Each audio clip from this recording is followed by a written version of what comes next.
Gracias. Es un honor estar aquí. Gracias por la invitación. Un placer muy grande. Mi nombre es Yokoi Kenji Díaz. Soy hijo de padre japonés, muy tradicional, que siempre habló muy poco. Y si hablábamos era en japonés. Mi madre es colombiana, latina, habla hasta por los codos. Y crecí viéndolos en un convenio de mi padre solo habla japonés con ella y ella solo le responde en español. Ellos entienden mutuamente el idioma opuesto. Ya no se dan cuenta de esto, pero la consecuencia es que somos 4 hermanos que crecimos escuchando 2 idiomas y sintiendo una empatía profunda por 2 culturas muy distintas, muy diferentes. Soy casado hace 23 años. Tenemos 2 hijos. Kenji David tiene ya 22 años, nuestro hijo mayor. El menor tiene 16, Keigo Daniel. El mayor nació en Japón, el menor en Colombia. Soy trabajador social. Me dedico hace muchísimos años a analizar patrones de comportamiento en nuestra sociedad para entender un poco el porqué de cosas muy positivas como la disciplina del japonés y sus éxitos, algunas muy negativas como el porqué del suicidio en un país como Japón, de cosas muy positivas como el porqué de tanta alegría y esa capacidad de improvisar del latinoamericano, el porqué de la violencia en Latinoamérica y patrones de la pobreza que son difíciles de combatir. Debo decirlo para iniciar, no soy coach, no soy un líder, ¿cómo llama?, motivacional, positivista o algo así. Y no tengo la culpa de lo que a veces acontece en redes. Quiero decir, no sé cómo explicarlo. A veces me llegan, por ejemplo, frases interesantes, muy motivacionales, de Yokoi Kenji, con una foto de Yokoi Kenji que yo nunca dije. Y las veo y digo, wow, pero yo no... Pero pues son buenas, así que me las aprendo ya que son mías, ¿no? y porque se viralizan a veces. No soporto ver mis propios contenidos, mis propios videos. No sé por qué. Pasa mucho, ¿no? Uno no soporta escuchar su propia voz por ahí. Yo hablo así, ese es mi tono. Pero me he obligado a hacerlo porque me asustan algunos videos donde llegan con ciertos títulos como 10 pasos para alcanzar el éxito según Yokoi Kenji.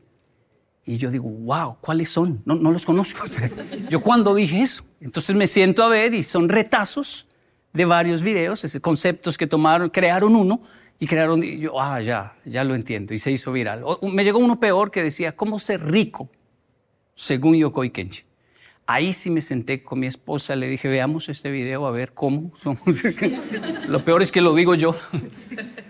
Soy trabajador social, así que estaba haciendo un trabajo social y alguien me dijo, hey, hay varios Yokoi Kenji por ahí, porque como usted no tiene redes, nacieron varios Yokoi Kenji por su contenido que otros están filmando. Yo, pero no entendía, fui a ver y encontré varios Yokoi Kenji. Les escribí. O sea, hablé conmigo mismo varias veces. Fue raro realmente hablar con personas. Hey, ¿qué está haciendo, loco? Les decía yo. ¿No? ¿Qué hace? Sí, hijo mío, ¿qué quieres? Me dice. No, ¿cuál hijo mío? Yo soy Yokoi Kenji. Y me respondían, ¿y yo cómo sé que tú sí eres Yokoi Kenji? No, pues yo por lo menos sé que tú no eres. Devuélveme el nombre. Y bueno, ya hoy todo lo que está allí certificado somos nosotros. Y siempre acostumbro enseñar un poquito de japonés antes de toda intervención.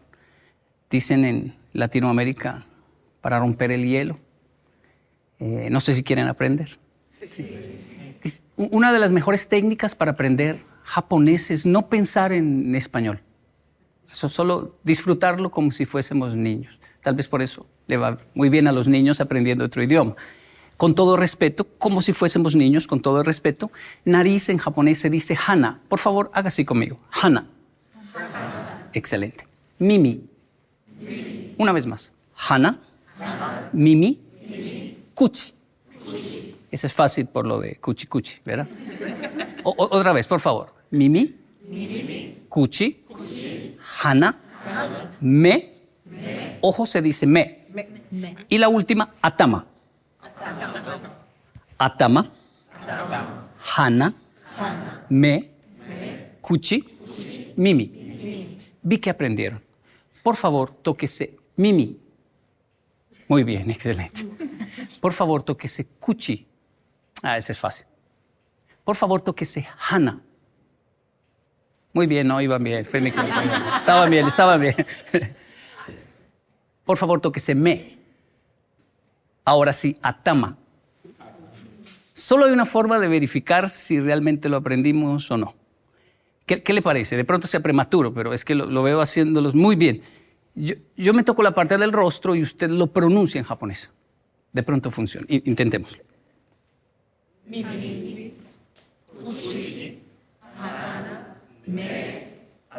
Wow, un aplauso, por favor.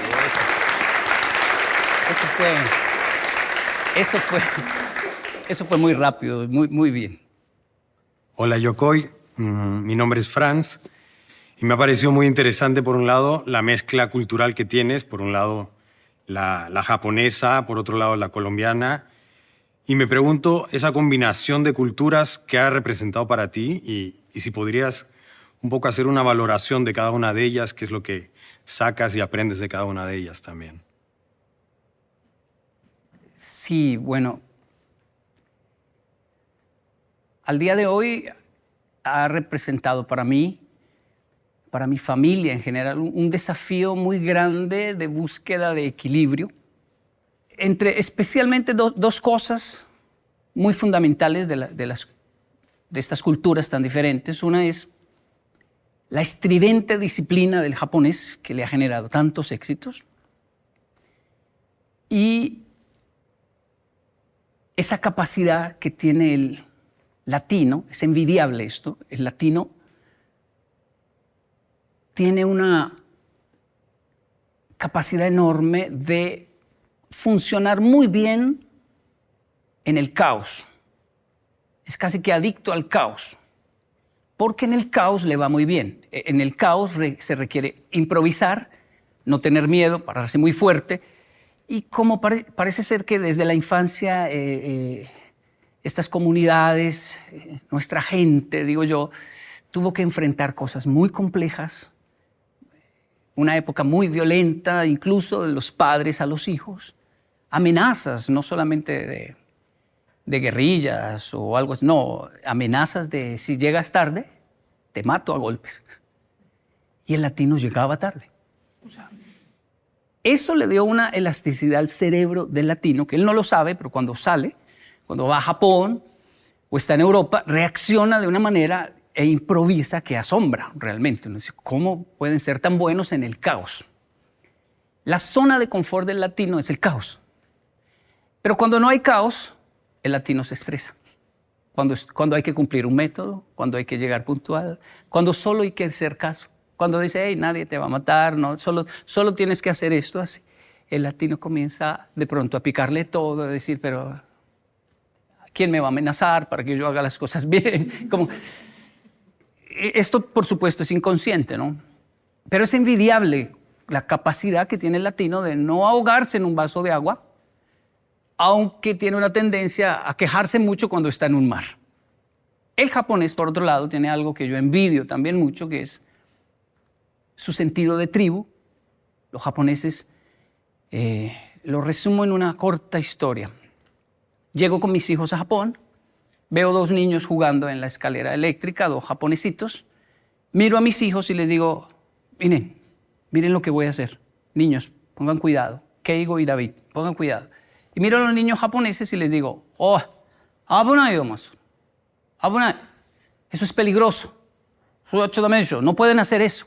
Y los niños japoneses automáticamente, así en la escalera, llegan al final de la escalera eléctrica.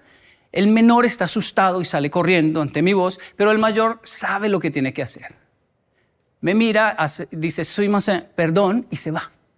Mis hijos quedaron asombrados. ¿Cómo es posible que le hagan caso, papá? ¿Los conoce? No los conozco. ¿Y por qué le hacen caso? Porque soy un adulto. ¿Cómo así? No entiendo. ¿Y por qué? Porque en Japón cualquier niño puede ser regañado por cualquier adulto porque son todos nuestros hijos. Es más, yo debo darles una bronca. ¿Cómo se dice aquí? Regañar, dar una bronca, ¿verdad? Porque o si no, soy un adulto irresponsable. Si veo a un niño haciendo algo indebido y no le llamo la atención, no estoy cumpliendo un sentido común de Japón. Así que lo regaño. ¿Y qué le dijo? Me pidió perdón y se fue. Y mis hijos dijeron, wow, ¿cómo es posible? Y yo estaba muy feliz que mis hijos, que crecieron en Latinoamérica, que son colombianos, aunque el mayor nació en Japón, pero son colombianos, vieran este ejemplo. Miren. Y yo dije, con esto aprenden una lección importante, y lo único que aprendieron fue a decirme, papá, mire eso, regañe eso, dale una bronca a eso también. Papá, mire eso es lo que está haciendo, papá. ¿Y por qué le hacen caso? Y yo le dije, ¿por qué me hacen caso los niños japoneses? Porque los únicos niños que en este país no me harían caso son ustedes, que sí son mis hijos. Porque son latinos y vamos, están acostumbrados al caos. Me dio una bronca, pero a la tercera le hago caso, voy al límite, lo llevo a papá al límite y me devuelvo.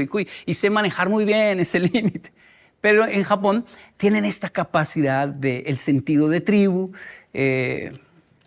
Un vecino me dio una bronca, un regaño muy fuerte, y yo lo acusé con mi papá, y mi padre salió y le dio gracias. Y me dijo, él es su papá. Y yo, ¿el vecino es mi papá? Cuando yo no estoy, él es su papá. Y la señora del frente y el maestro y todos tienen autoridad porque son nuestros hijos. Ese sentido de tribu de los japoneses que se conecta con no lanzar un papel al suelo, con dejar el baño público limpio para el siguiente. Este sentido de tribu es envidiable. Ahora, los dos en extremo generan patologías fuertes también y consecuencias a veces nefastas como el suicidio o el homicidio. Y por eso la búsqueda del equilibrio es como mi conclusión, Frank, ante esas dos culturas. Hola, Yokoi. Soy Jesús. Te he escuchado en alguna charla hablar sobre los conceptos de Ikigai y Shimei. Y me gustaría que explicara su significado y nos diera algún ejemplo. Muchas gracias.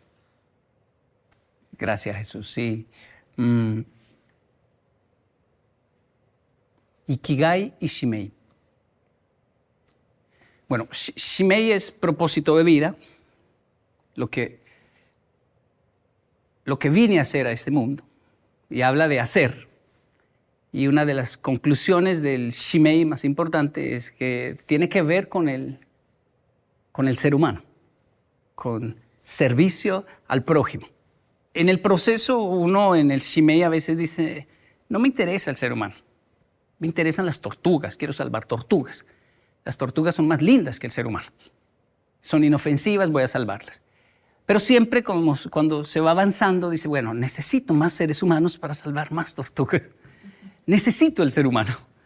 Y es hermoso porque alguien decía, hablando de defender la fauna y la naturaleza, pero si borráramos al ser humano de la tierra, florecería todo. Se acabarían todos los problemas del mundo. Sí, pero ¿quién daría esa noticia? ¿Quién haría poesía sobre eso? ¿Quién vería la primavera? ¿Quién nos enseñaría a suspirar y a ver la belleza de... Ya tuvieron los dinosaurios su momento, fueron protagonistas, ahora somos nosotros. Y aunque somos un problema, al mismo tiempo somos una de las mejores soluciones también para muchas situaciones. Eso es Shimei. El mundo de Shimei es muy interesante. Ahora está el concepto del Ikigai. El Ikigai ya no tiene que ver con el otro, sino conmigo. El Ikigai es algo interno. Un ejemplo sencillo es que si yo tengo un Shimei definido, un propósito de vida definido, se puede truncar si acontece un accidente, si caigo preso por alguna razón y entonces ya no puedo ir a salvar las tortugas, o se puede truncar un propósito si pierdo mis manos, entonces debo cambiar a otro. Pero el Ikigai no se trunca por nada. Si caigo preso, allí florece también el Ikigai. Si pierdo mis manos, florece aún más. El Ikigai es algo que viene adentro, es de adentro. Y por eso una de las traducciones es sentido de vida. Yo, cuando hablo de Ikigai o Shimei, digo, están en japonés, ¿no? Pero no significa que sean japoneses. Es como el quinto sabor, ¿no? El umami. Le pusieron umami, pero no se lo inventaron los japoneses. Solo colocaron ese término, gustó, así se bautizó, pero el Ikigai y el Shimei es igual, está en todo lugar.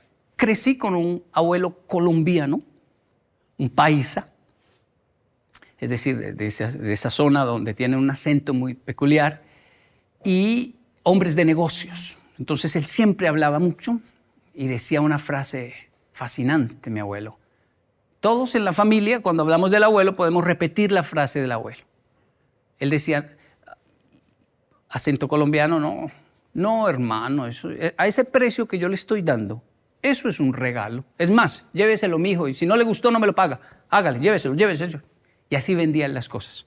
Es decir, llévesela que yo estoy seguro que le va a gustar. Si no, no me lo paga. Esa seguridad, por supuesto, generaba estrés en mi abuela. Decía, lo van a robar. Nadie va... No, pero él tenía una seguridad y vendía.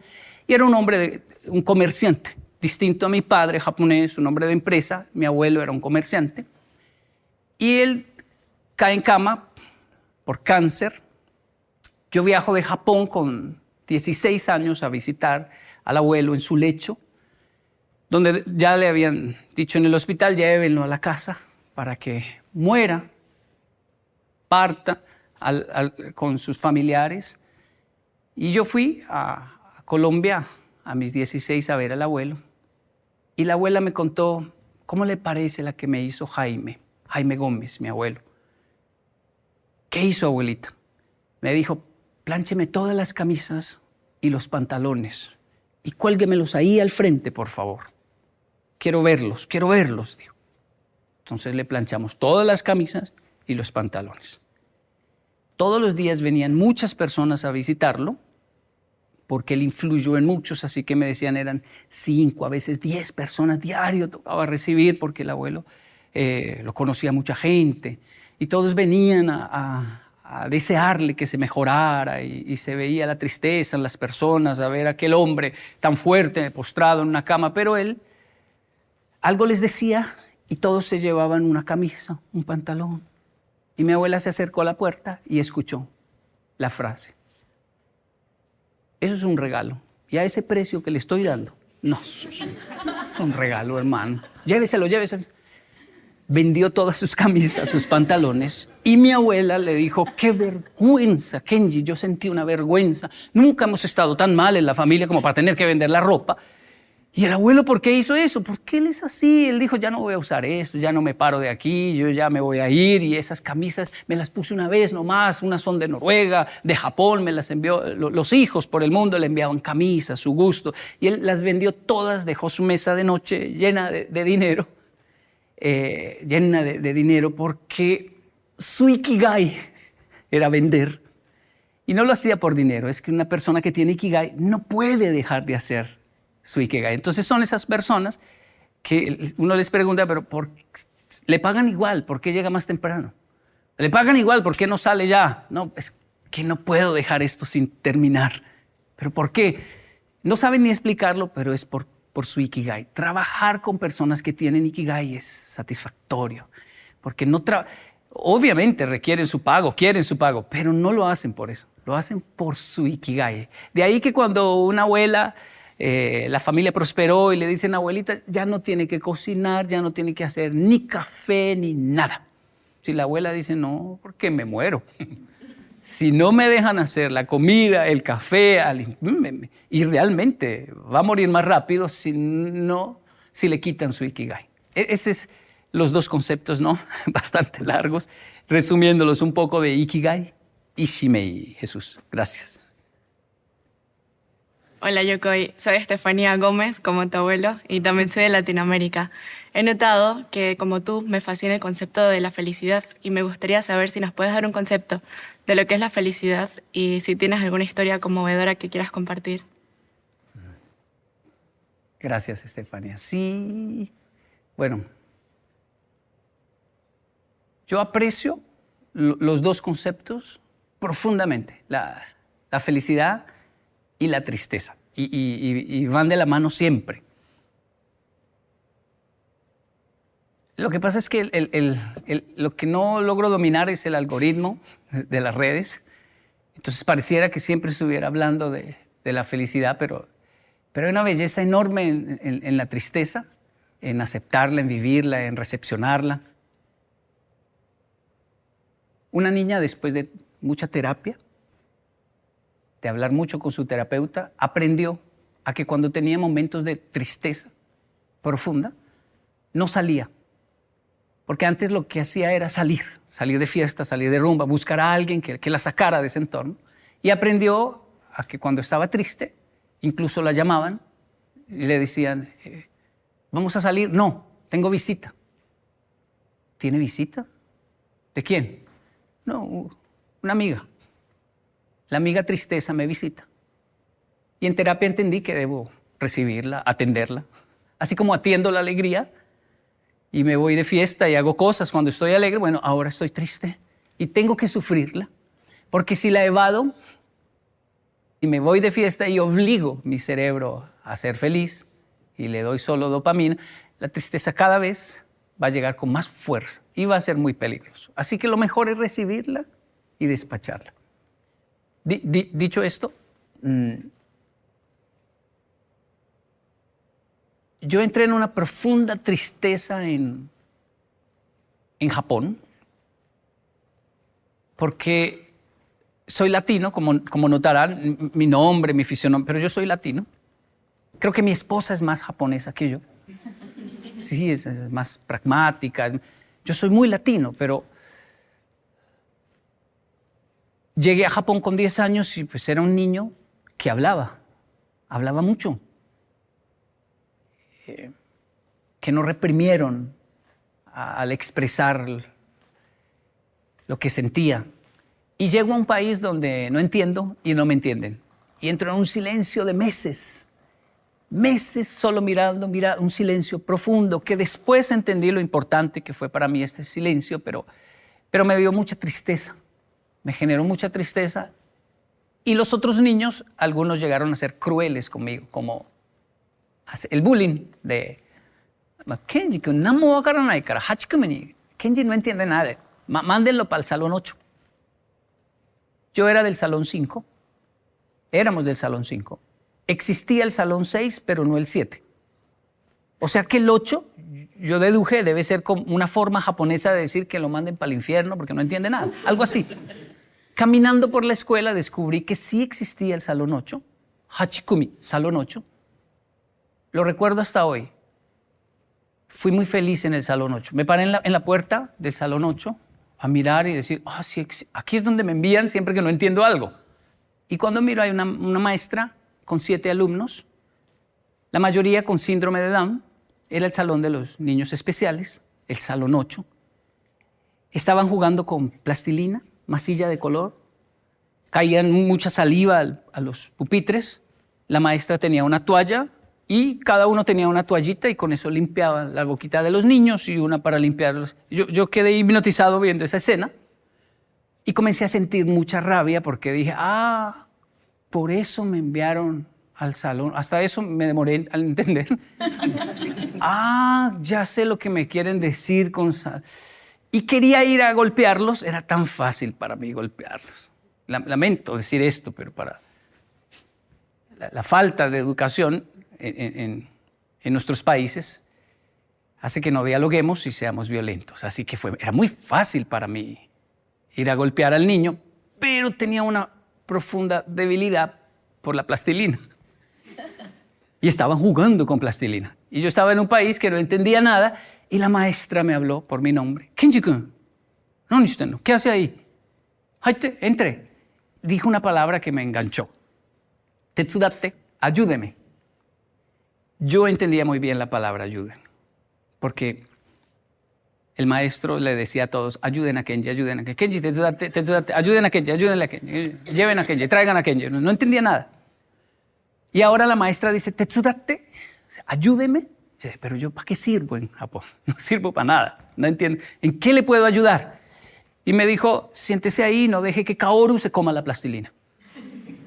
Un niño llamado Kaoru hacía un pancito y había un momento donde él se hipnotizaba con su propio pan y se lo iba a comer y yo, no es de comer. Y él me miraba y seguía jugando. O sea, hacía caso, pero había que despertarlo de su hipnosis porque se enamoraba de su propio pan. Y eso pasaba cada 3, 4 minutos. La maestra a veces tenía que ir a sacarle, pero ahora estaba yo, qué fácil la tarea. Jugar con plastilina y cuidar a Kaoru que, no te echando, y ya.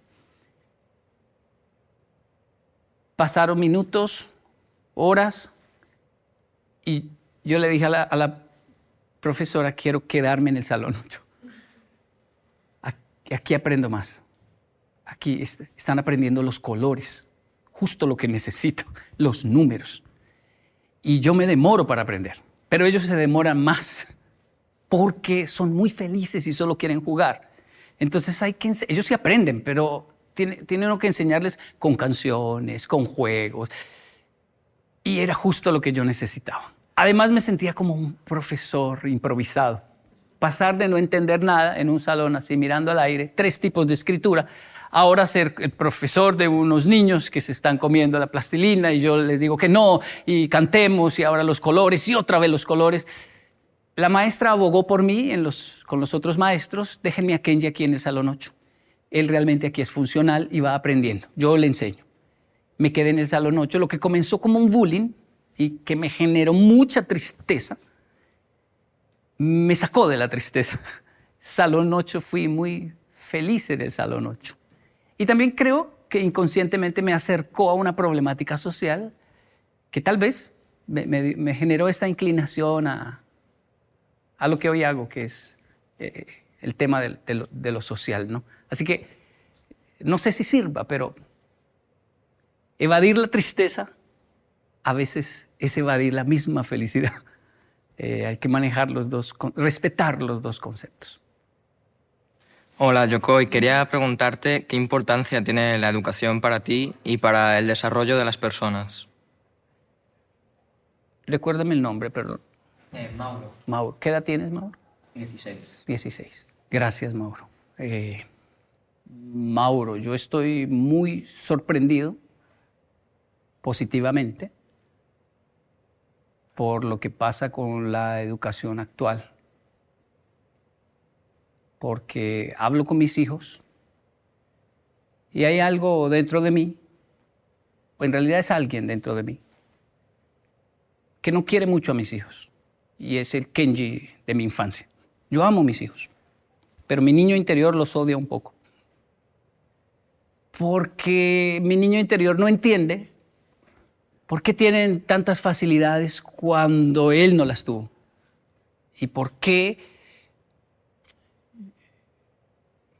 nos obligaron a leer, nos obligaron a escribir, nos obligaron a la educación. Y ahora ellos tienen la opción de qué quieren estudiar, de si quieren comenzar a leer, si no, escojan el libro que quieren leer. Y eso le molesta a mi niño interior. Pero cuando hablo con mis hijos, saben mucho más de lo que yo sabía a la misma edad, y eso me impresiona muchísimo. Y cuando les pregunto, pero ¿por qué sabe eso? O sea, ¿dónde lo leyó? Dicen, no, lo escuché a un profesor que es youtuber, un maestro que es tiktoker. ¿Por qué sabe tanto de química? ¿Por qué le está yendo bien en química? Es que yo sigo hay un hombre fascinante que sigo con mis hijos, Hassan Taolalla. Hassan Taolalla, él es científico y trata todos esos temas.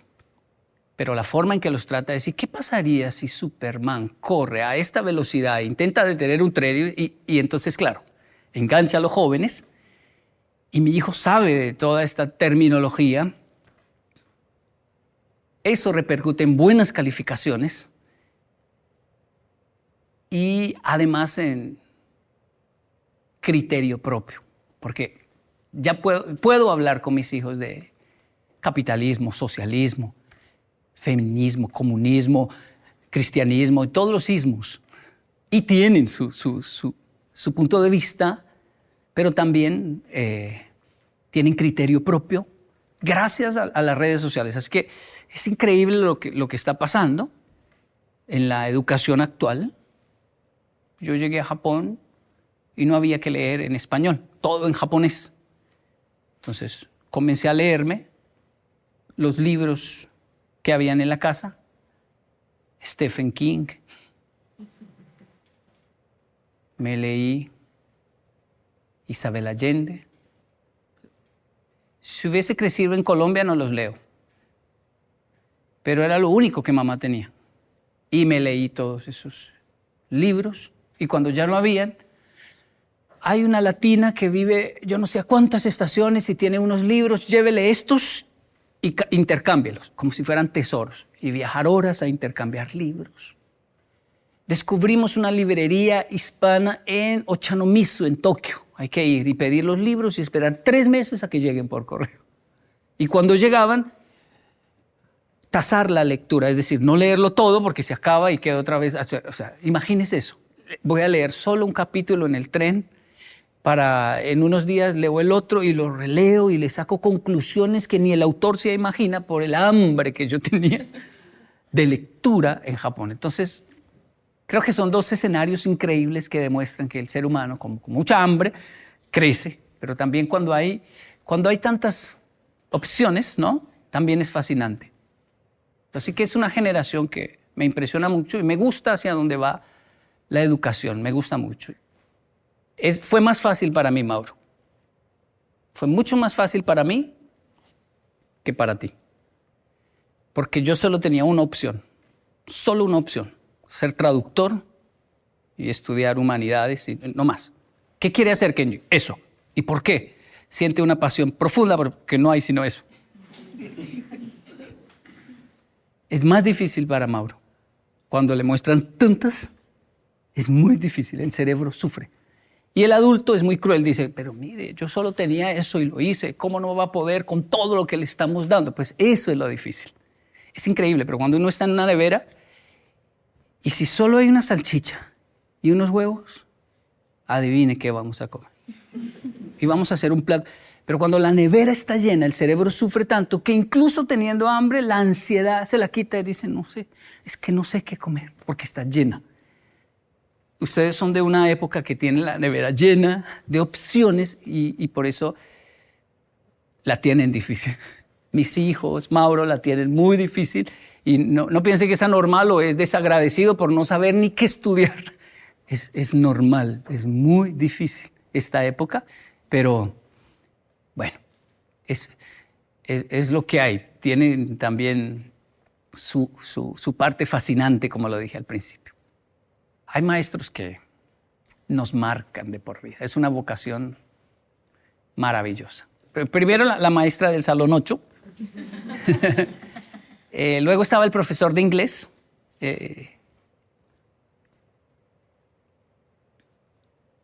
Saito Satoshi. Umemiya, en realidad. El maestro... Bueno, era crítico estudiar inglés. Para el japonés es muy difícil estudiar inglés porque el japonés es como el español, es plano en la pronunciación. Arigato, sayonara. Pero el inglés no, que haga la lengua así. Banana, no, banana. ¿Ah? Y el japonés entonces llevan un nativo, salón por salón, a que haga a todos mirar cómo hace la lengua, a dibujarla para poder... Pero el maestro de inglés japonés, que era para mí trágico verlo porque yo no hablaba japonés, solo hablaba español y ahora tenía que aprender inglés en japonés. Yo lo veía y decía, no, ahora viene la confusión de mi vida. Pero casualmente él era disruptivo, es decir, un profesor loco, porque se subía al pupitre, a la mesa, se subía ahí. O sea, un japonés no hace eso. Nunca. Él se subía y gritaba, Minasan, jinsei wa subarashi, la vida es maravillosa. Y saltaba y lo escribía en inglés. Y toda la clase era así, la vida es maravillosa, y encontrárselo en los pasillos era terrible porque lo agarraba uno de Yokoi, niño Yokoi, lo agarré. La vida es maravillosa. Y pues uno decía, qué maravilloso le ve a la vida. Cuando hay que aprender inglés en japonés y ya se me está olvidando el español, no entiendo japonés, menos voy a aprender inglés, estoy confundido. Mi vida es una tristeza y tengo que aguantar a este señor gritando que la vida es maravillosa. Yo me gradué a los 18 años, lo vi en la estación de Nakayama. Él me invitó a un café, es que parecía un latino. Coji Dominico, vamos a tomar café. Y hablaba y seguía igual, y yo lo miraba y yo me sentía ya, yo era ya traductor de una institución importante, yo me sentía como adulto, como serio, como... De hecho, cuando nos vimos, él gritó, Yokoi, niño Yokoi, la vida es maravillosa. Y yo corrí ahí como a decirle, cállese, qué vergüenza, yo ya soy un adulto. A esa edad uno piensa, soy un adulto, no, soy un niño. Y él hablé duro, un japonés muy diferente. Y le dije, yo le pregunté, porque dije, bueno, tal vez nunca lo vuelva a ver. Tengo muchos planes de viajar por el mundo, pero quiero sacarme esta espina con este profesor. Y se lo dije. No le dije ridículo, ¿no? Que eso era lo que pensábamos todos. El maestro es tan ridículo. Nande sonna. Maestro, ¿usted por qué era tan dinámico? Le dije. Tan alegre. Los japoneses no son así. Los otros profesores también lo veían raro. Y usted sigue así. Y él, mezclando el café, me dijo, Himitsu nande. Es un secreto. Ore no seto yanai kara oshiete ageru. Pero como no eres más mi alumno, te lo voy a contar. Mi esposa, profesora también. Nos conocimos en una convención de maestros. Nuestra pasión, enseñar. No quisimos tener hijos porque teníamos muchos todos los días atendiendo. Pero ella cayó en cama con leucemia. Yo prometí quedarme con ella hasta el final, arrodillado, incluso irme con ella. Y un japonés cuando dice eso es kamikazes, harakiri, es honor samurái, me muero por la causa. Y esta causa no es una guerra, es mi esposa, es el amor, me muero con ella. Pero ella no le permitió ni siquiera que se quedara arrodillado con ella. Le dijo, si me amas de verdad, tienes que ir a enseñar, porque yo no puedo. Estoy en una cama. Y mi única felicidad en este momento es saber que mi esposo está yendo a enseñarle a los niños. Así que dame el honor de partir de esta vida sabiendo que estás enseñando. Y él le dijo, no puedo. ¿Cómo te voy a dejar aquí? No puedo. Si me amas, lo puedes hacer, Saito. Y entonces él se levantaba, se limpiaba las lágrimas y le decía, le voy a probar que la amo. Y se iba a la escuela. Llegaba, me contó él, a la escuela, ahí a la entrada donde todos llegábamos, tomaba aire, se limpiaba sus lágrimas y decía, Chieco, te pruebo que te amo. Y entraba a enseñar. Y cumplía la consigna de la esposa, porque le dio consigna. Sonríele a los niños y diles que la vida es maravillosa, que la disfruten. Y por eso hacía eso. Obviamente, cuando él me cuenta eso, yo no lo puedo ya ni mirar. Yo lo había juzgado de ridículo. Yo estaba así, viendo mis lagrimones caer, y él diciéndome, no llore, Ken. No le contesto para que llorara. Ella ya partió, pero ella me enseñó a vivir. Ella me enseñó que la vida es maravillosa. Por eso los maestros sabían y a mí siempre me dejaron hacer todo ese escándalo, porque era una promesa que tenía que cumplirle a mi esposa. Yo le pedí perdón al maestro ahí, le dije, Gomen nasai, perdón maestro, yo pensé que usted era un ridículo, un tonto. Usted es un héroe. Nunca lo olvidé hasta hoy. De hecho, lo recuerdo siempre que paso un momento muy difícil. Me acuerdo del maestro y digo, vamos, la vida es maravillosa. Ahora es donde hay que probarlo. Por aquellos que no están, por aquellos que partieron. Tenemos siempre personas valiosas en nuestra vida por las cuales hay que levantar la cabeza y continuar. Gracias por recordarme.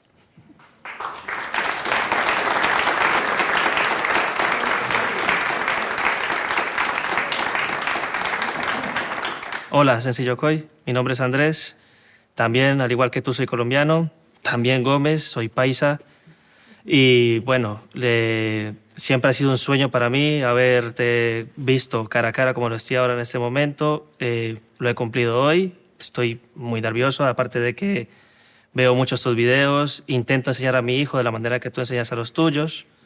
Y mi pregunta era sobre el tema de la resiliencia, de qué estrategias personales has tenido tú para afrontarlo y para entenderlo, y alguna historia tuya propia que nos puedas el día de hoy pues explicar, que te haya marcado la vida y cosas así. Gracias, qué excelente pregunta. Sí, es una palabra que aprendimos a pronunciar en nuestro mundo hispanohablante, en castellano, resiliencia, y que adquirió una connotación más importante en la pandemia, ¿no? La resiliencia. Pero el concepto siempre lo ha manejado el ser humano, y es esa capacidad de recuperarse, ¿no? Ante la crisis. Esta es la cuarta vez que visito España. Puntualmente voy a Figueras.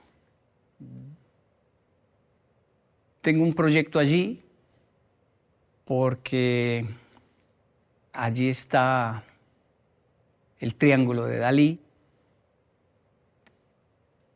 Y es por algo de resiliencia, es decir, los japoneses, al ver mi comportamiento, lo primero que hicieron fue enviarme al psicólogo. Y yo les decía, ¿pero por qué me envían al psicólogo si los otros niños japoneses también golpean? También se agarran a golpes. ¿Por qué solo a mí? Por las respuestas. ¿Cuáles respuestas? Cuando le preguntamos a un niño japonés por qué golpeó, los japoneses bajan la cabeza, lloran, dicen perdón, no sé qué me pasó, no debía hacerlo. Pero cuando le preguntan a Kenji por qué golpeó, usted levanta la cabeza y dice, se lo ganó. Él se lo ganó. Él se la buscó y está muy feliz. Y claro, yo venía de una cultura donde los adultos lo miraban a uno, ¿qué le pasó en la jeta, en la boca? ¿Por qué tiene la jeta reventada? ¿Por qué tienes la boca golpeada? Peleé en la escuela. ¿Se puso a pelear en la escuela? Y en Colombia hacían, ¿y cómo quedó el otro? ¿El otro? Sí. No, peor. Bueno. Eso es lo que le preocupaba a los adultos. No estamos criando bobos. Qué bueno que le dio. Entonces se acabó. O sea, imagínense, crecer así. Me llevan a Japón. Digo, yo estoy orgulloso de agarrarme a golpes con todo el mundo. Va para el psicólogo. Y el maestro comienza a tratarme. La terapia, hasta el día de hoy yo voy a terapia, es muy importante para mí. Es esencial para mí la terapia. Creo que los países más desarrollados, yo los reconozco no por sus edificios y carreteras, sino por el desarrollo cognitivo de sus ciudadanos. Si se normaliza la terapia, uno dice, estoy en un país desarrollado donde las personas hablan de sus patologías tranquilamente y dices, como cuando dicen, hoy ya se normalizó decir, soy intolerante a la lactosa, esa leche es lactosada o no. Así también debe, poco a poco, el ser humano ir desarrollando el normalizar las patologías y decir, hey, yo tengo estos problemas, estos niveles, me altero, soy muy sensible a las emociones. Entonces ya los amigos saben, hey, él grita así, pero o no lo expongamos a ciertas situaciones porque es sensible a las emociones, o el otro no lo es, no es que nos odie, es que él se ríe así, de poquito, y ahí está feliz. Entonces Japón es así. Y yo aprecio la terapia por eso. Pero cuando el maestro, el psicólogo, me dijo, ¿dónde soy Kotoshi? ¿Por qué hizo eso? Porque habían cosas que yo hacía que realmente no tenían sentido. Adicto al caos. De eso que está todo muy bien, me estoy portando bien, todos me están elogiando. Y hay una voz dentro de mí que dice, no puede ser. Hay que romper algo, güey. O sea, no, la vida, no, qué miedo. Algo malo va a pasar. Y yo no voy a esperar que pase, voy a romper algo, voy a generar, y generaba caos. ¿Y por qué soy así? Y después sí me sentía muy mal ante el psicólogo, llorando, también lloraba mucho. ¿Pero por qué cree que es así? Y mi conclusión, tal vez muy occidental, latina, no sé, casi, yo creo que estoy loco, maestro. Eso decimos, ¿no? Yo creo que estoy loco. Y el maestro dijo, hay un loco que yo admiro mucho y respeto mucho y que ha logrado darle equilibrio a su locura y tiene un talento increíble. Y se llama Dalí. El psicólogo era el mismo maestro de manualidades, de artes manuales, y me presentó a Dalí y sus dibujos, y yo me obsesioné, porque era una locura. Elefantes con patas flacas y largas, cosas muy raras. Era como si alguien expresara todo el caos que había en mi cerebro y era una forma de ver a otro diciendo, hey, no estás tan loco. Y esto se puede pintar y esto se puede expresar. Y nunca olvidé a Dalí. Pasaron más cosas con Dalí. Y una vez una familiar de mi esposa me dijo, estoy viviendo en Figueras. Ah, sí, sí. ¿Y qué tal es Figueras? No, es bonito, vienen muchos, por ahí hay muchos japoneses. Sí, ¿y por qué? Vienen a ver, hay un pintor que no sé, tiene su casa ahí y la gente. ¿Y cómo se llama? No sé, Kenji, pero investigue. Ay, es ese, tiene bigotes, tiene bigotes, es Dalí. Y entonces viajamos a conocer Dalí y hay fisuras, fracturas en el ser humano. El japonés cuando se le cae una taza de té, tiene una oportunidad de salvarla muy importante y es que le hace kintsugi. La pega otra vez y en las grietas las profundiza y le aplica oro. Y así no pierde una pieza valiosa que heredó del abuelo. Todos dicen, la dejó caer en su generación, sí, pero le dice kintsugi. Ah, bueno. Y el kintsugi ahora tiene unas grietas que ninguna otra taza tiene, obviamente, pero están en oro, resaltadas. ¡Oh, qué hermoso! Esto no puede ser a propósito, tiene que ser involuntario y en una taza de tanto valor. Eso nació hace muchos años con un emperador que le envió este desafío a sus artesanos para salvar 2 tacitas. Y uno de ellos dijo, resaltemos las grietas, las llenamos de oro y la vida es así. No, mi señor, no se puede quitar lo que pasó negativo, pero podemos resaltarlo con oro. El hombre le gustó la idea y hasta hoy existe el arte del kintsugi. Resiliencia para mí es eso, es no esconder las grietas, primero profundizarlas, es decir, buscar los pedazos y profundizar más en ellos para que no sanen en falso. Profundizar es hablar sobre esto, reflexionar, buscar personas que han vivido la misma experiencia. Terapia, eso es finalmente también la terapia. El terapeuta no es un mago, un místico. La gente va al terapeuta con una mala actitud, ¿no? Como, a ver, ¿usted qué ve en mí? No, pues él no sabe nada que va a ver. Es solo un estadista de patrones de comportamiento. Yo soy el que descubro con el terapeuta. Yo soy el que tomo nota y digo, ¿y por qué piensa que hago esto? ¿Y qué dice su estudio sobre? Y tomo nota y descubro, profundizo mis grietas. Luego las pego con el perdón, que ese es un proceso largo. El entender que el perdón me beneficia más a mí que a mis agresores. Pero debo perdonar para no vivir con toda esa gente dentro de mi ser, como vivía la poesía. María vivía con 6 esposos. Solo uno era real, María, pero 5 eran imaginarios. María, vivía con 6 esposos. Uno real, 5 imaginarios.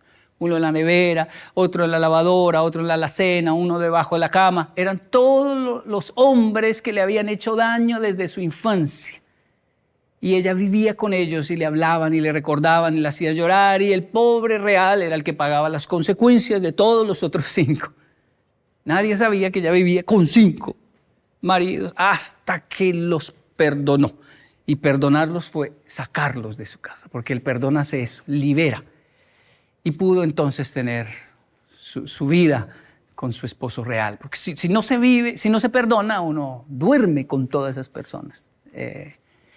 Obviamente esto aplica a hombres, mujeres, no tiene género el tema del perdón. Pero eso es resiliencia. Profundizar mis heridas, luego perdonar y finalmente aplicar oro, que es bueno, el servicio, el amor, la gracia, conceptos fascinantes, donde uno dice, como a mí me pasó, no voy a permitir que a otros le pasen, quiero hacer algo. Y es donde eso es aplicar oro ahora a la grieta.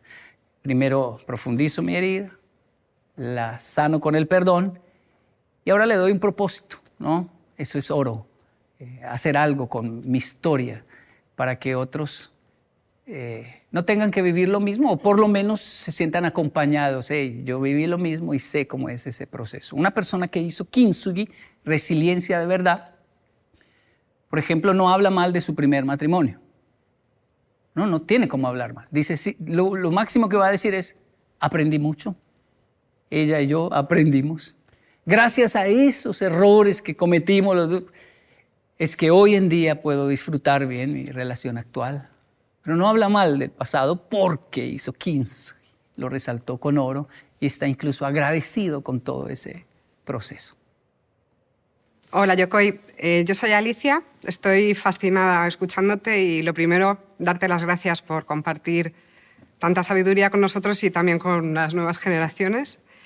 Y quería preguntarte, te he oído hablar mucho sobre los valores universales y a mí como escritora es algo que me interesa porque entiendo que hacen como de nexo, generan vínculos entre personas y entre culturas y eso es algo a lo que tú le das siempre mucha importancia. Quería preguntarte por qué y también si hay alguna historia en concreto que te haya servido de inspiración en este sentido. Gracias.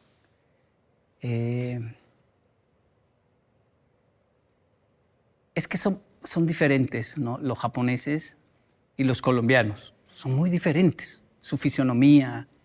Los colombianos ven a los japoneses todos iguales. Todos son iguales.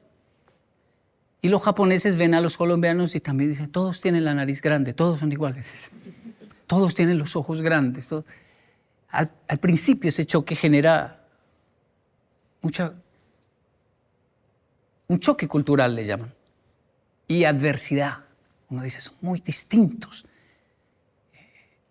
Y conforme uno investiga, uno dice, no puede ser.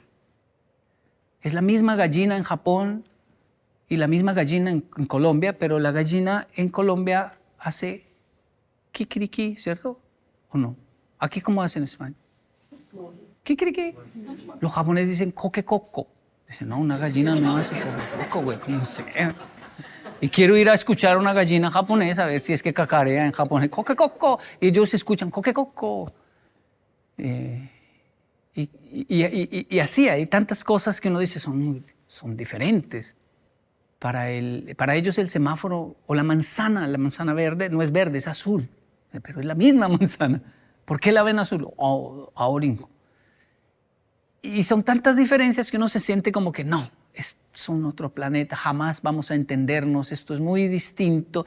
Y poco a poco me gusta ver la vida del migrante porque yo visito muchos países y veo migrantes que ¿cuánto lleva? 3 meses y estoy que me muero, estoy llorando. ¿Cuánto lleva? 1 año y ahora, bueno, no me he muerto, ya lloro menos.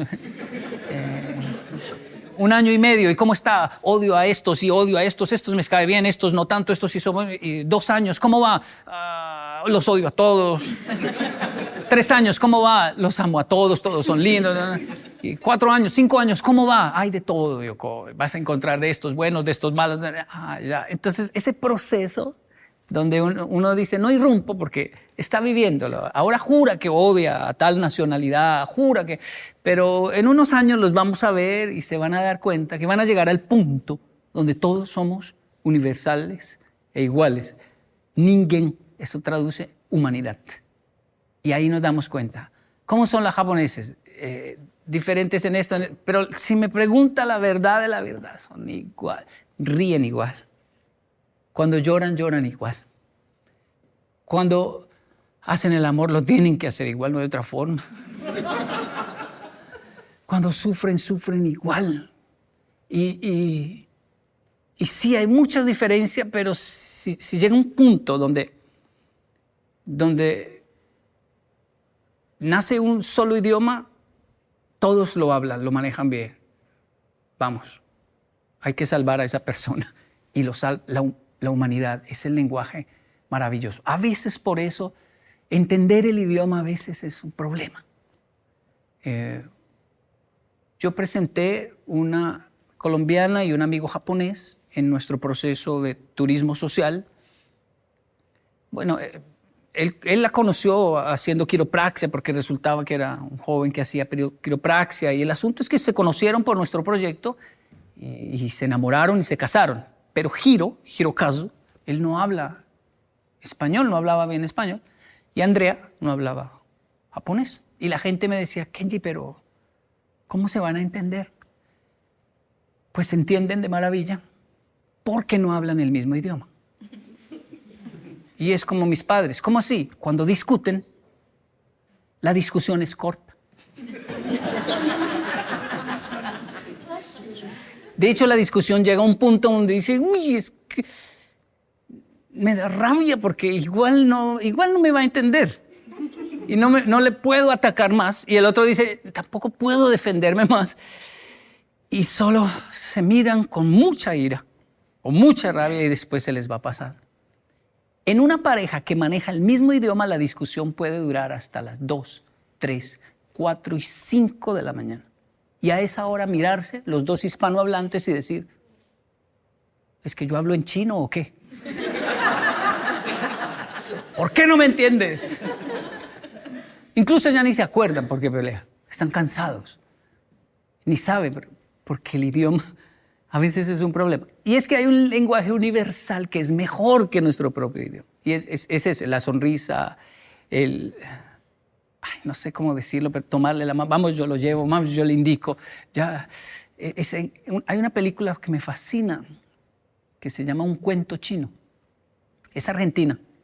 Es de un chino que llega a Argentina, y hay un argentino muy parco, muy mal carácter, mala leche, dicen, pero no lo puede negar, es un ser humano. Y la historia que pasa de ahí para allá es fascinante. Este tipo de realidades me fascina. Cuando se convive con tantas nacionalidades, uno comienza a descubrir que el que hace mala cara tal vez sea un dulce por dentro. Y el que sonríe mucho tal vez me robe. Que no sabemos nada de las personas, que simplemente lo mejor es confiar, porque hay otra película buenísima que se llama Crash, que habla de este tipo de situaciones donde el ser humano es malo en ciertas situaciones, atiende muy mal cuando está en su lugar de trabajo, se da el gusto de no saludar, de no sonreír, pero de repente hay un incendio y va y es el que salva a todo el mundo al punto de exponer su vida, y uno queda como este hombre tan mala leche fue el que salvó a todos esos. Porque es que no sabemos, ¿no? No sabemos nada de nadie. Por eso no es bueno juzgar, porque alguien que me saluda y es muy lindo, de pronto no me salve nunca. Y el otro, mi vecino que ni saluda, tal vez él me termine salvando. Esos, no sé si llamarle principios, valores, pero esa humanidad es el lenguaje por excelencia que yo pienso vamos a comenzar a manejar todos en el mundo. Estamos buscando unificar qué monedas, qué unificar, qué quitar visas, fronteras, pero no es tan relevante como unificar nuestros principios universales y decir, y él maneja el mismo lenguaje que yo, el lenguaje de la humanidad. Hola, soy Edisa Gómez. Un placer conocerte y me gustaría preguntarte sobre el bienestar emocional, porque creo que es algo que nos preocupa a todos. ¿Y cuáles serían tus prácticas para poder mantener una buena salud mental? Bueno, ya lo dije muchas veces y no me canso, gracias por la pregunta, porque no me canso de decir, voy a terapia. La terapia y terapia es no solo sentarse frente a una persona, ya uno comienza a identificar los momentos terapéuticos. Digo, oh, estoy recibiendo terapia en este momento. Mi cerebro quiere huir de aquí, pero en realidad quiere huir porque él vive en la zona de confort y yo necesito estar aquí. Lo identifico y digo, sigo aquí con estas personas que me están haciendo sufrir, pero en realidad es porque es terapia. Están dando el equilibrio a mi locura y lo necesito. Entonces, la terapia, nunca imaginé que un terapeuta tan importante para mí fuera mi mascota, mi perro. Ya lo habían dicho, ¿no? En los escritos, la naturaleza, ya lo habían dicho, es nuestro contacto con la naturaleza. Y por eso los entrenan y son algunos de servicio, ¿no? El mío es de apoyo emocional y realmente lo es, porque me centra muchísimo. Mis hijos ya están grandes, se cuidan solos y ellos ahora me cuidan. Pero tengo como un niño ahí que me dice, hey, cálmate porque debemos ir a hacer chichi, a hacer popó, porque me debes sacar, Y es increíble lo terapéutico que es este contacto. Hace poco leí de una cárcel que le permitió a los presos el privilegio, por buen comportamiento, de tener un gato. Y conforme mejoraban su comportamiento, les daban premios para sus gatos, como juguetes, mejor comida, camas.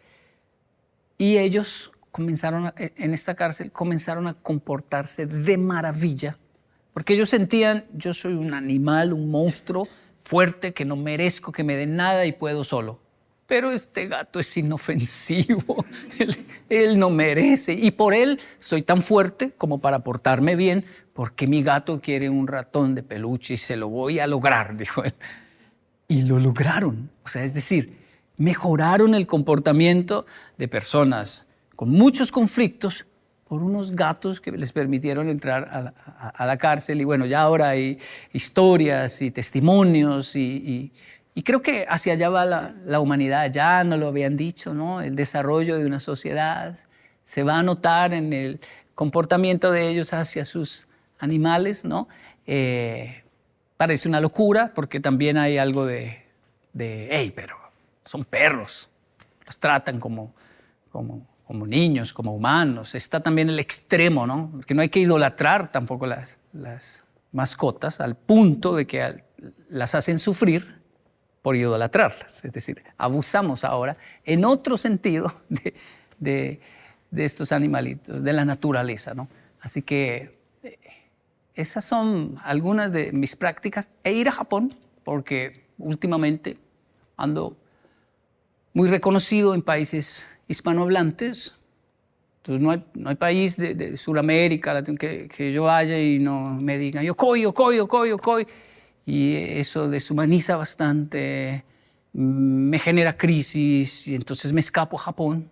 Y en Japón soy uno más de 120 millones de japoneses. Todos nos parecemos, no sé cuál soy yo. No, mentira. Hola, Yokoi, soy Nora. Encantada de saludarte. Me está encantando conocer tu filosofía de vida y el optimismo que nos trasladas, ¿no? En ese sentido, me gustaría saber cómo consigues lograr ese optimismo incluso en situaciones complicadas y qué nos podrías decir a nosotros para al menos intentarlo. Y aprovechando que estoy preguntando también si nos puedes poner algún ejemplo que ilustre, aunque nos has contado ya muchos y que ilustran optimismo también y resiliencia, etcétera, en este caso que te centres en el optimismo, ¿no? Gracias, Nora. No, me gustaría decir que tengo algunas técnicas o que es un método o algo así, pero creo que nací así en el sentido de que es un problema, de hecho, ser tan optimista, pero mi esposa le da bastante equilibrio porque ella es mucho más realista. Entonces yo confío en para mí todo el mundo es lindo, maravilloso. Y no puede ser que nos esté mintiendo y mi esposa, pero primero, espere, cálmese. Soy muy sensible, entonces es algo bueno, pero también algo peligroso. ¿Por qué discutiendo con mi esposa siento un abandono y una traición terrible solo por un gesto o una palabra? ¿Por qué siento No es tan grave el asunto, pero tampoco puedo negar que me duele en el alma y quiero hacer drama. Y no quiero que se burlen de mi drama, o me va a doler mucho más, y no puedo negar que es dolor. ¿Pero por qué? Yendo a terapia descubro que una historia que yo contaba de modo positivo, cuando me decían, Yokoi, ¿viaja mucho? Sí, yo viajé la primera vez en avión a los 6 años solo. ¡Wow! Positivo. Estoy viajando desde los 6 años en avión. Pero cuando el terapeuta me preguntó, ¿y qué pasó? ¿Y qué pasó? ¿Y cómo fue? Me enviaron de Panamá a Bogotá. ¿Y qué pasó? Llegaba a las 7. Y la familia pensó que era a las 7 de la noche y llegué a las 7 de la mañana. ¿Y qué pasó? Tenía 6 años y me dejaron 3 horas en el aeropuerto porque la familia latina no pensó que era en la noche. 3 horas, Yokoi. ¿Y qué pasó? Me quedé mirando los aviones. La auxiliar de vuelo, la azafata, dijo, ya me tengo que ir, tómese este jugo y un pan. Me dejó ahí mirando los aviones. Ahorita deben venir por usted. Llegan los pilotos de la aerolínea. Están fumando porque se podía fumar en esa época en cualquier lugar. Uno de ellos tuvo la grandiosa idea de pararse a mi lado, sacar un cigarrillo. Y me acuerdo hasta hoy lo que me dijo. Yo estaba viendo los aviones, yo no lo miré y él dijo, no, chino, lo dejaron. Pero todo bien, colombiano, no, todo bien que yo, me dijo, tengo 2 hijos monos, rubios. Ojiclaros ellos, porque mi esposa es europea. Y usted va a combinar perfecto en la mitad de ellos 2. Yo lo voy a cuidar, chinito, todo bien. Yo respondo ahora por usted. Y nos vamos, y comenzó a contarme a los lugares que íbamos a viajar, porque mi familia me abandonó en el aeropuerto. Yo estaba con 6 años, así con un pancito y un jugo en mi mano, mirando al frente. Y a los 6 años uno ya es experto, es un niño experto, es decir, un latino, un niño que dice, mentira, pura mentira.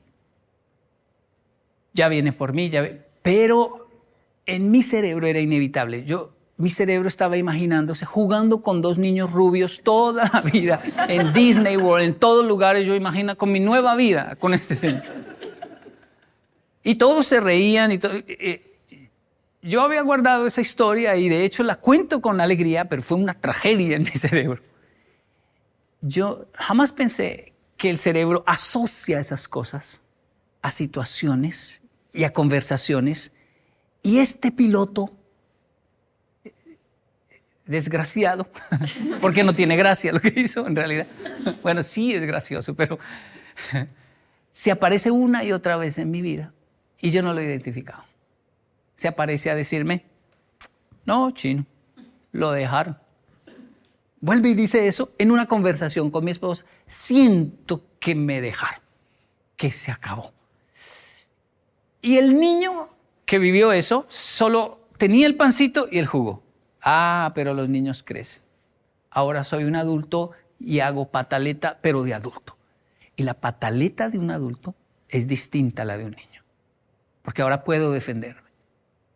Una de las mejores terapias para ese niño es ir a comer solo, ir a cine solo, ir a hacer karaoke solo. Esto es de terapia de Japón. ¿Cómo así? Si usted logra ir a comer solo un buen plato, solo, es porque es saludable, porque se quiere, se aprecia, dice, no, estoy comiendo solo. si logra ir a cine solo, como los jóvenes de hoy se van a cine solo. Y los adultos decimos, ay, ese niño solo, venga, venga, siéntese aquí, denle palomitas o algo. No, él está solo. Mi hijo va a cine solo y tiene novia. Y se fue a cine solo. Sí, pero usted tiene novia, sí. ¿Y por qué? Es que ella no entiende de Spider-Man. Spider-Man es importante. Wow, o sea, son saludables emocionalmente. No quiero responder preguntas, no puedo perderme nada. Ir a comer solo, ir a cine solo, ir a hacer karaoke solo. Un karaoke, cantar para mí, sin grabar, sin un en vivo, no, es para mí. Me costó tanto estas 3 terapias. De hecho, cuando fui a comer solo para mí, un buen plato, mi niño interior salió. ¿Qué pasó? ¿Qué pasó? ¿A quién hay que matar? Porque cuando usted come solo es porque está muy mal. No. De hecho, estoy bien. Y mi niño interior me dijo, ¡ah! Está en terapia. Sí, vamos a comer tú y yo. Vamos. Y todavía me cuesta muchísimo, muchísimo. Soy la generación que tuvo que ganar a los adultos, ganarse el respeto de los adultos. Nuestros hijos son los que nos escuchan decir, no tienes que hacer nada para ganarte mi respeto. Yo te respeto, te amo, no tienes que hacer nada para sentirse amado. Yo te amo, te quiero, así. Y desde ahí vamos a conquistar las diferencias. Así, más o menos así, terapias que hago. No siempre lo logro, a veces pierdo los estribos, pero por lo menos ya sé de qué sufro. Hola Yokoi, soy Vanessa y tengo una pregunta. ¿Cómo animas a las personas a desarrollar su creatividad y también a buscar soluciones innovadoras para su día a día? Gracias. Qué linda pregunta. Creo que siempre me veo, ante ese tema, me veo hablando de combatir la vergüenza. No hay creatividad si tengo vergüenza de qué dirán. ¿Qué dirán? ¿Qué dirán si hago esto? ¿Qué dirán si hago aquello? ¿Qué pensarán? Eso anula la creatividad. Yo, como todo ser humano y como todo niño adolescente, sentía mucha vergüenza de todo. Y eso hacía, me lo explicaron a muy temprana edad, que fuera más torpe. O sea, tenía tanto miedo de hacer ruido aquí que hacía ruido. Tenía tanto miedo de dejar caer algo que se caía. De caerme frente a otros que me caía. Y un día me cansé de eso y dije, tengo que lograr, y más en Japón, que es silencioso, todos están así en el tren mirando. O sea, se resalta el comportamiento en un país de tanto silencio. Y yo me estresé tanto que hice una terapia que no olvido nunca. No sé ni por qué la hice, si lo leí, si alguien me dijo, pero yo dije, la próxima vez que me caiga en público, no me voy a levantar. Voy a rodar, a revolcarme mi vergüenza, pensé, muy en español, ¿no? A revolcar. A ver si es que me muero de eso o qué. Pero no aguanto más.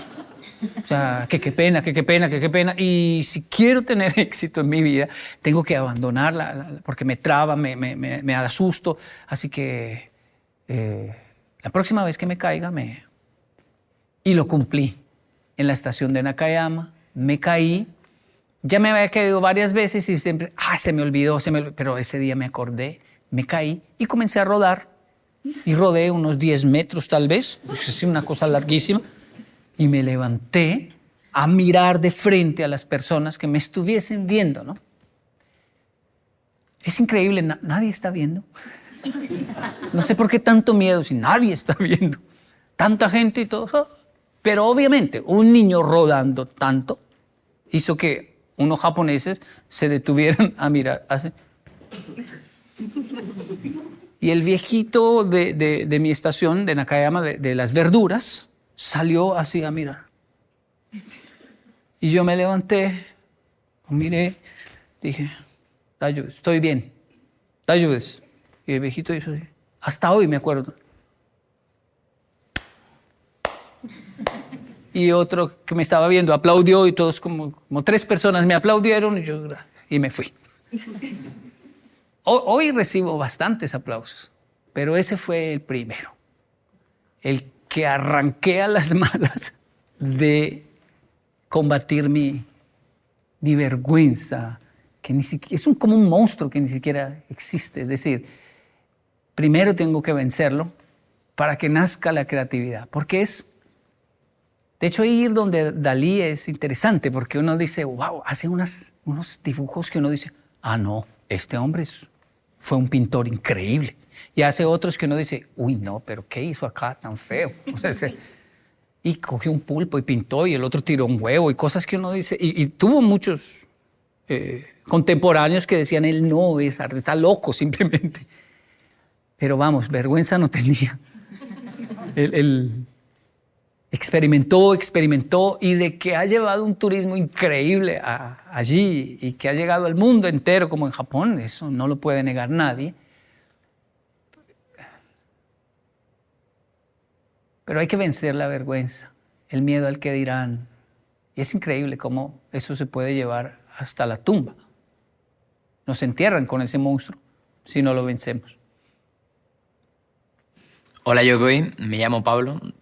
Tuve la gran suerte de poder vivir un semestre en Bogotá, entonces he podido conocer un poco la cultura colombiana y quería preguntarte sobre, para ti, ¿qué es el éxito? ¿Qué herramientas podrías darnos en base a alguna experiencia que hayas tenido? Muchas gracias. Gracias. Bueno, esto es el éxito, es decir, poder desnudarse frente a los demás y decir, son mis vergüenzas, pero son mías. Esto es lo que hay. Yo, usando otro ejemplo, creo que al inicio fracasé con mi esposa porque no fui así, no me desnudé frente a ella. Quise ser muy elegante, quise ser muy serio, fuerte, muy seguro, quise conquistarla con mucho filtro de mi época, que era la cara, la actitud. Y después uno se va quitando la ropa poco a poco y entonces hay una cierta decepción del otro lado. No pensé que fuera así, no pensé. Y siempre dije, claro, no nos enseñaron eso del éxito, de poder emprender, ir hacia el éxito así, desnudándose. Yo debí mirar a mi esposa y quitarme todo y de quedar desnudo frente a ella y decirle, mire, esto es lo que hay. Y con lo que hay vamos a hacer algo. Ahora, tenga en cuenta que está haciendo frío en Madrid, ¿no? Eso no se queda así. Eso no se queda así. Hubiese sido un poco vergonzoso, pero desde ahí, desde ese punto, ¿no? Desde lo que hay, voy conquistando. Pero cuando pasa lo contrario, que lo venden mucho hoy en día, el éxito se conquista. Primero publique fotos con carros, diga que tiene, aumente las cifras, hágase el que sí, aunque no. Y uno dice, no sé, también le llaman humo, mucho humo. Y en algún momento se va a ver la realidad y lo mejor es comenzar de abajo, sin perder obviamente la dignidad, pero comenzar desde donde estamos, decir esto es lo que hay y con lo que hay que lograrlo. En una época donde hay tantas herramientas para el éxito, donde se habla tanto del éxito, se está perdiendo la autenticidad, ¿no? Lo orgánico, el decir, bueno, pero esto es lo que hay, esta es mi realidad, esta es la verdad y yo me siento feliz y sé que debo mejorar, pero esto es lo que soy y no voy a tapar mis cifras, mi realidad, mis vergüenzas, mi terapia, mi tristeza, mi depresión, mi dolor, mis fracasos, mi primer hogar, los errores que cometí con el primer hijo, que hasta hoy le pido perdón. Eras el conejito de Indias, o sea, no sabía ser papá. No es que esté tratando mejor a tu hermano, ¿no? es que sería terrible volver a repetir el trato tan malo. Entonces él lo entiende. Éxito creo que es eso. Ahora tenemos sed de ver gente auténtica, real. Me gustan los buenos negocios de alimentos, de comidas, ¿no? Y hay algunos que uno llega y dice, ay, qué bueno, bien organizado, limpio, todo muy bien, perfecto. Y uno dice, wow, pero venga, ya está demasiado limpio, demasiado perfecto. Y cuando sirven uno dice, no sé. Hay otros que tal vez no son tan limpios, no están sucios, pero no son tan brillantes. Y uno dice, wow, qué delicioso comer aquí. Le recomiendo este lugar. No se sorprenda al llegar, no es, bueno, la gran cosa, pero es delicioso lo que sirven allí. Entonces, tener coherencia, ¿no?, es esencial, ¿no?, en el camino al éxito. Hola, Yokoi. Mi nombre es Brayana. Un placer estar aquí compartiendo con usted. Mi pregunta es, con toda probabilidad le queden muchísimos años más de experiencia, aprendizaje y lecciones, pero la pregunta es, hasta el día de hoy, el momento presente, ¿cuál es la lección más importante? O de otra manera, ¿cuáles son los aprendizajes más importantes que ha tenido en su vida? Gracias. Hasta este momento, la gracia. Está el perdón, que es maravilloso. Pero luego está la gracia. La gracia es darle al que no merece. Entonces es un riesgo alto darle a alguien que no merece. Pero por alguna razón siento que es una de las lecciones más importantes que quisiera transmitirle a mis hijos. Sepa defender sus derechos, sepa hablar, expresar claro, no confunda a las personas, respete las opiniones de los demás, sepa amar, perdonar, pero sobre todo tenga gracia. Y no sé ni qué decirles a mis hijos para explicarles la gracia. Pero ¿qué es eso, papá? Es darle al que no merece. Pero ¿cómo así? Es que cuando uno le da al que no merece, puede que esa persona se aproveche, porque no lo merece, ni siquiera está pidiendo. Y yo le doy, puede que lo que haga es abusar. Pero hay muchos casos donde la persona recibe un impacto tan fuerte por la gracia que cambia, es decir, no puede volver a ser el mismo. Me trató mal y yo lo traté bien. Me trató mal y yo le sonreí. No puedo, no quiero, pero yo sí puedo por usted y quiero y voy a calmar la situación y voy a abrazarlo. Espere. Ejemplos sencillos es Los Miserables.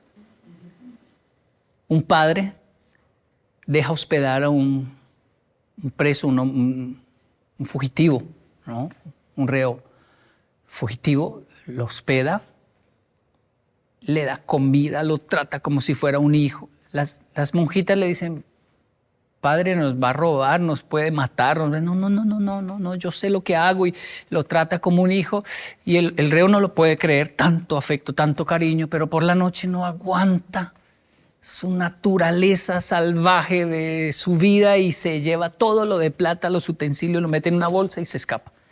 Lo agarran por allá. Con todo eso, lo traen ante el padre y dicen, este loco dice que usted le regaló esas cosas de plata, este ladrón sinvergüenza. Pero eso no puede ser de él. El padre lo mira y le dice, se te quedaron los candelabros, y le saca otras 2 cosas de plata y se las da. O sea, absurdo. Y las monjas miran al padre y dicen, El ladrón dice, ¿sí ve? No era mentira, él me lo regaló y se escapa.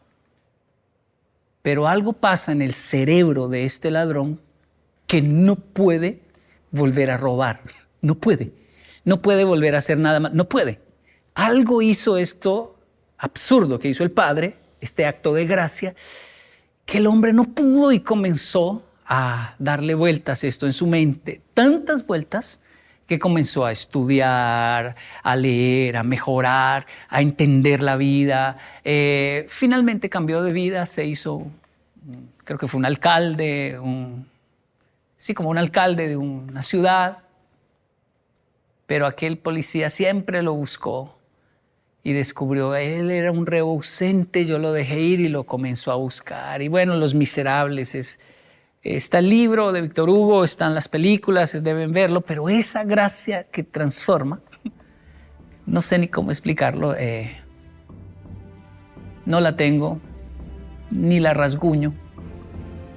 A veces uno tiene visos y uno dice, pude hacerlo, pero ¿cómo me gustaría que mis hijos la tuvieran? Tienen mucho más que yo y eso es hermoso verlo en los hijos.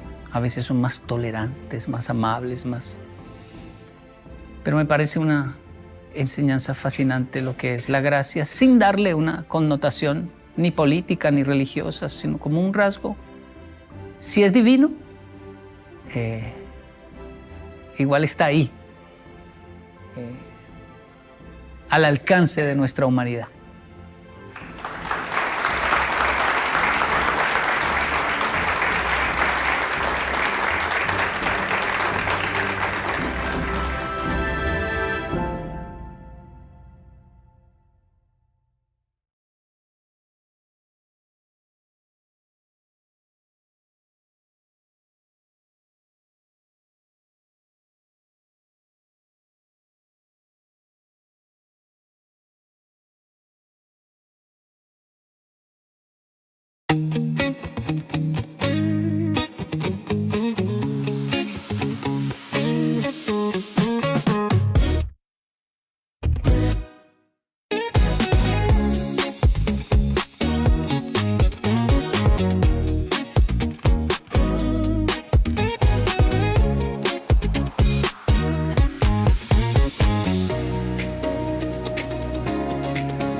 Cos'è questo amore che sento? È così strano che non ci credo.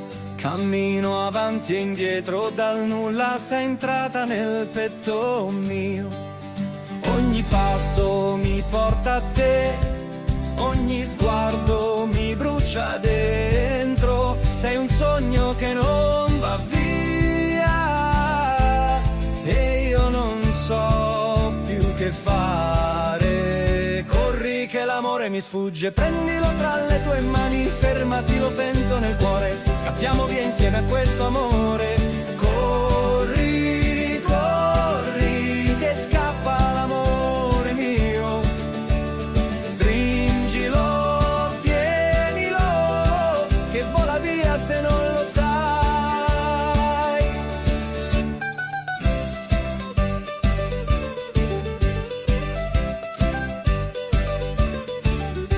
Cos'è questo fuoco che brucia? Da tempo guardo dentro me stesso. Se questo è amore sincero, allora vieni più vicino a me. Ogni silenzio parla di noi, ogni notte ti sogno ancora. Ma se davvero sei tu,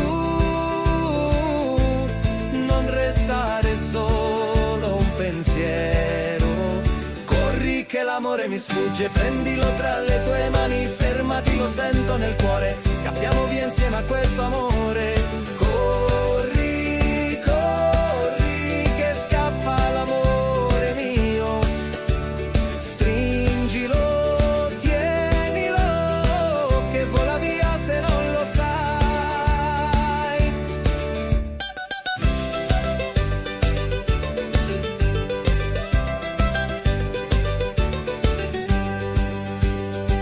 E se domani non ci vediamo, porta con te quello che siamo nel mio cuore.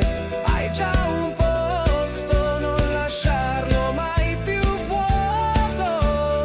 Corri che l'amore mi sfugge, prendilo tra le tue mani, fermati, lo sento nel cuore. Scappiamo via insieme a questo amore. Corri amore, che il tempo ci guarda.